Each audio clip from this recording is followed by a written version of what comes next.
Okay, now we can hear.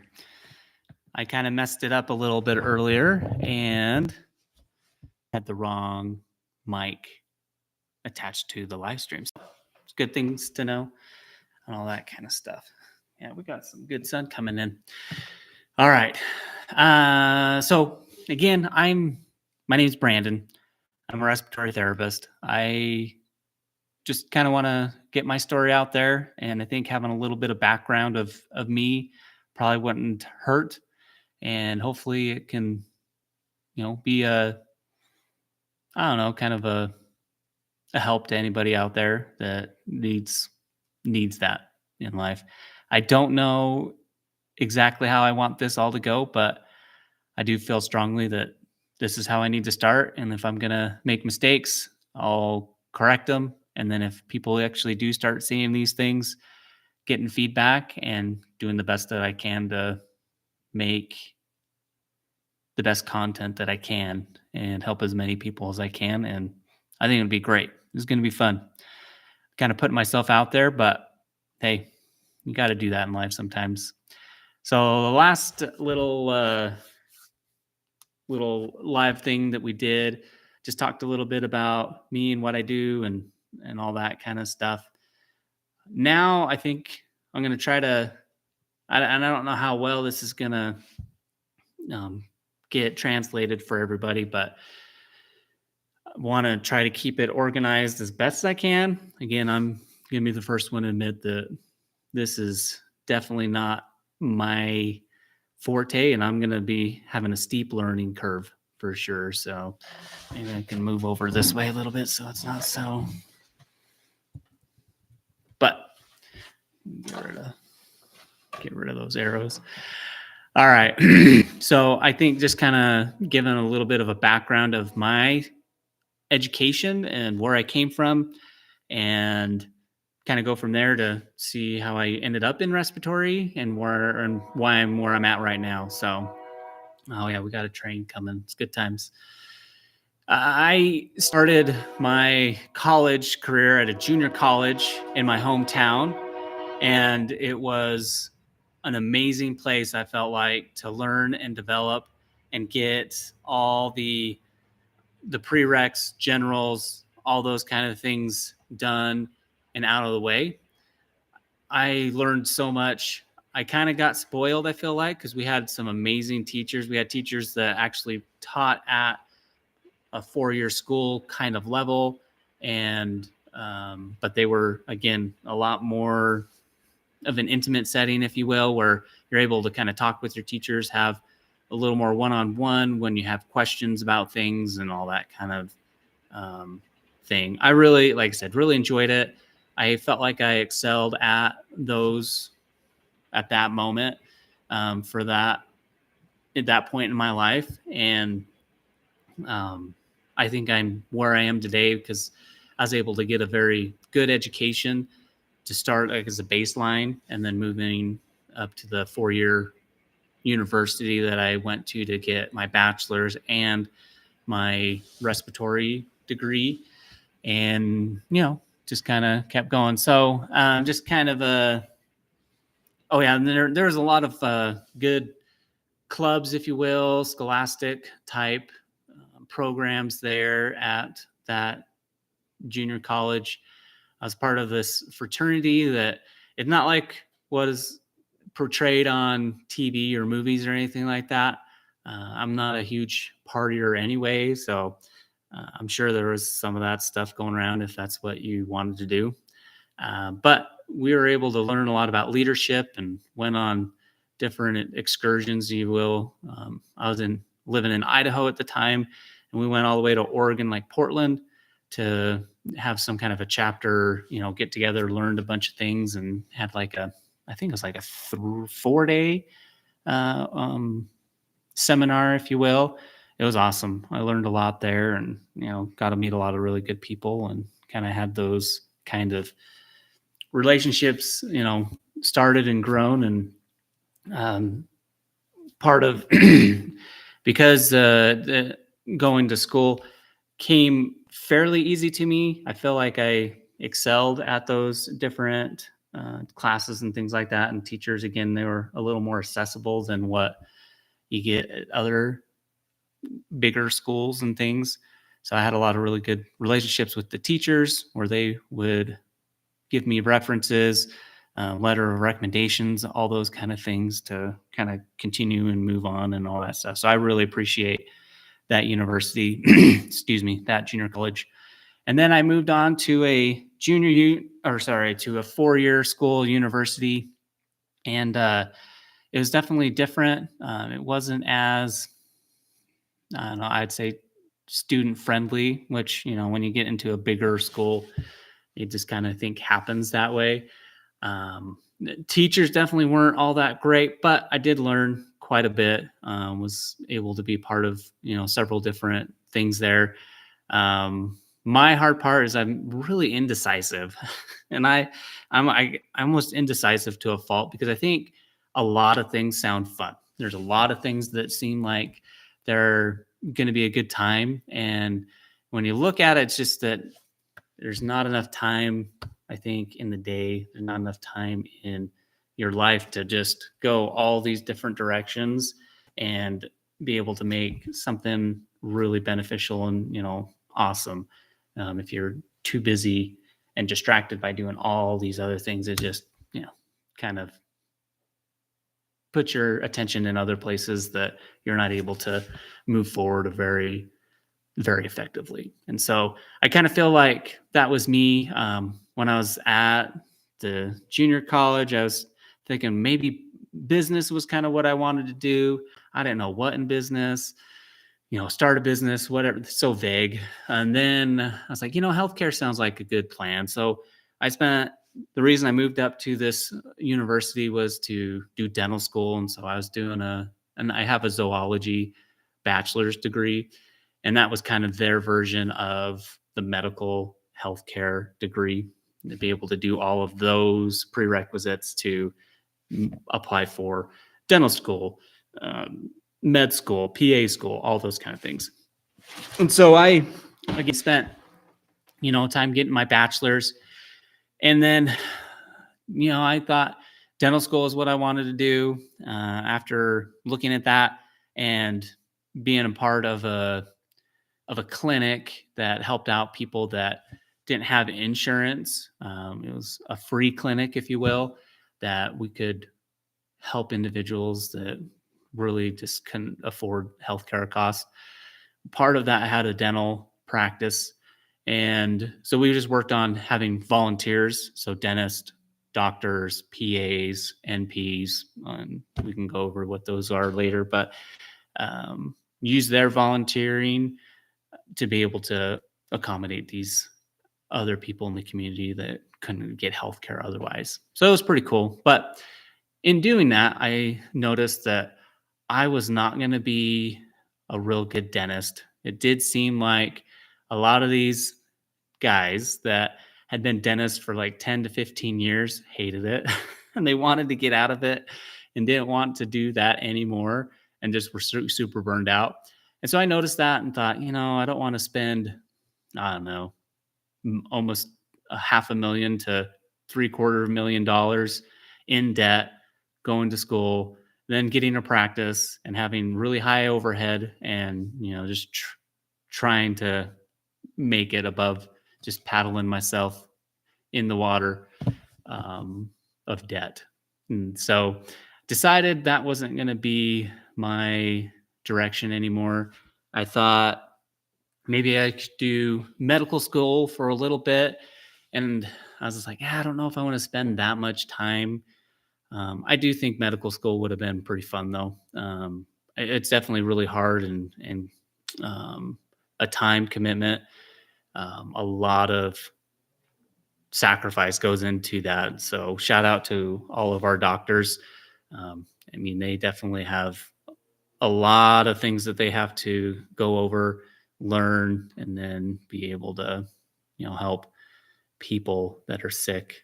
So you should probably thank a doctor anytime you see one. Tell them thanks. I've met a lot of really, really good ones, a lot of good ones.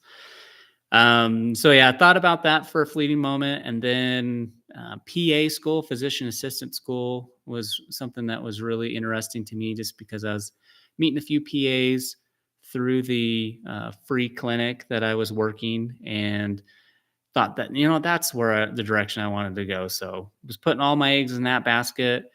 Put oh on thousands and thousands of dollars into applications, application fees, secondary application fees, transcript fees of sending my transcripts to all these different schools, and then having to pay to go interview at said school.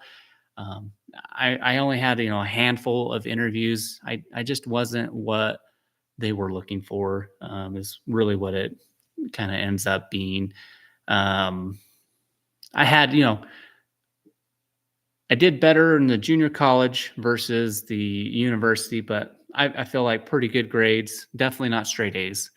I was trying to raise a family while doing all this stuff too, and so there's just time definitely got away from me in the study part of things, because there's more important things for me to worry about at that particular moment. So PA, thought about that, and then after I'd say several years, 3 years of applying for that, not getting anywhere. I was working at I felt like a pretty dead end job. It was a call center here in town. And I mean, they were pretty good to me. I was able to get on a pretty good shift there and be able to do some pretty fun things. And I actually learned a lot from that place as well. But um, then respiratory kind of came up, and I don't know. I know it was one of my wife's brother's friend that happened to be up here going to the respiratory program. He was a year in, and he's like, "Hey, you should come check this out." Somehow we connected. I don't know exactly how that all worked, but I shadowed an RT for a minute, for a few hours at night, and I thought, this would be a good way for me to be able to go and apply for physician assistant school and be able to get in. That's kind of what my plan was. So I did the RT stuff, got a lot of good clinical hours, because you're assessing patients, you're giving them treatments of just all various different kind of things, breathing exercises along with that. You're managing equipment, so respiratory equipment like ventilators and BiPAPs and high flow devices to be able to help people keep them alive. And I thought, this is going to be really cool. And then I was able to, once I got a job in RT, got down into the neonatal stuff. So the babies that don't, that come a little too early sometimes, or just have a little hard time at birth, and they have to be in the intensive care unit, if you will. And I thought, man, all of this was going to be perfect for my applications. And so I applied for PA school well, maybe it wasn't even that. Um, Maybe a couple years after I was a respiratory therapist, and still, just was not what any of them were looking for. And so, some may say kind of wasted time and money. And I think everything that happens in life does happen for a reason. And even if that's just to kind of teach you a lesson that you weren't going to learn otherwise. And so, I'm still kind of, I think, taking some of those lessons and trying to learn from them. Um, Probably need to do better about reflecting and, looking at something and saying, okay, this is what I can learn from this, and kind of moving on. So definitely, I think everybody can continue to to do better with that. Um, so yeah, so stopped applying for PA school just because it was a dead end for me. I even thought about doing pharmacy school for a hot minute, and I know that it was kind of funny. The university here, they had a really lack of applicants one year, and so I had one of the RTs that I worked with. Her husband was a pharmacist, and he also taught at this school. And so he was willing to write me a letter of recommendation. I just needed to do kind of a few things. I needed to take a test, and I just didn't feel like that was what I needed to do at that time. And so I was really geared up to do it, and then didn't do it. But a couple years ago, after 2020, so um, it was after COVID, kind of towards the tail end of that. So probably like in 21 or 22. It was probably 22. I was really burned out. Had a really just like a lot of healthcare workers at that time burned out, and a lot of just negative feelings, a lot of negative things happening. It was kind of a dark time, if you will. Not that that's, completely gone away either, but it definitely changed a lot of things. And um, I decided I wanted to go back to school. I didn't want to go back to do med school. I felt like it wasn't going to be worth the time that I was going to have to spend in school, and then how much money and, all that kind of stuff. It just didn't seem like it was worth it. And then I knew I didn't want to do another like healthcare career. So I felt like getting my master's of business administration was going to be kind of my next step in life. And I went through a wonderful online program. If anybody has, um, if they want any kind of suggestions on an online program to go to, I would highly suggest Western's Governors University. It was just amazing. Everybody was so helpful. I definitely, had to get kind of pushed a little bit towards, in some of the classes and courses, but I thoroughly enjoyed it. I learned so much, and part of the reason why I'm doing this on YouTube is because I think I have something to contribute to the world, to this platform. And again, like I say, I don't know exactly where this is going to go, but I'm kind of excited to see what's going to happen in a year. But graduated with that, and now I'm, working at the hospital here in town. I'm a respiratory therapist. I have just kind of, not that everybody knows nor cares. That's the other part that I find kind of fun. Like, I get all worked up about certain things and think that I'm a failure and think that other people are judging me, but everybody else has their own things that they're kind of worried about. I don't understand why I think I'm that important. But I did apply for a couple of positions at the hospital, one as a manager and then another as a flight respiratory therapist. And I didn't get either one of them. And is, definitely a ding to my ego. But, kind of looking back, I think things are exactly what they need to be and they should be. I don't know if I just don't know if I would have been offered that, how that would have worked out. I don't know if it's, I don't know. So, you know, like I say, there's a lot of things that happen that I think happen for a reason. And if you look back at your life, you can definitely connect the dots and see what's been pushing you into a certain direction. I have my moments of a lot of doubt and anger, I guess you can say, of, I do all of these things to kind of help push me forward. And then I feel like I kind of get knocked back. But, I think I got to keep reminding myself that I do love what I do. The bureaucracy is kind of hard sometimes, the politics of things. But that's as far as like as what I let it be a problem. So I think me trying to get my mind clear and set definitely is going to be a lot more beneficial. You have these guys out there. I know there's tons of them everywhere, and I'm probably not even mentioning some of the more prominent ones, but the ones that are kind of in my sphere, I think of like Jocko Wilkes, David Goggins, Cameron Haynes is one. I like bow hunting. I like shooting bows, archery. It's pretty fun just to be able to, it kind of helps my mind, I guess, just, but all those guys, have this real, I think really awesome mindset in the fact of I'm gonna keep going forward type of thing. And I think we all have that potential, and we all can, take that responsibility of owning yourself. I've had a lot of good people that I, I don't necessarily work right under, but I work with at the hospital that have seen me and my potential, and they think that there's something there. And so it's really nice that they're wanting to kind of mentor me and give me some direction and some help, even though, sometimes we don't act like that we want those type of things. But yeah, they're always so willing to give some wisdom, give thoughts, and just kind of be a sounding board.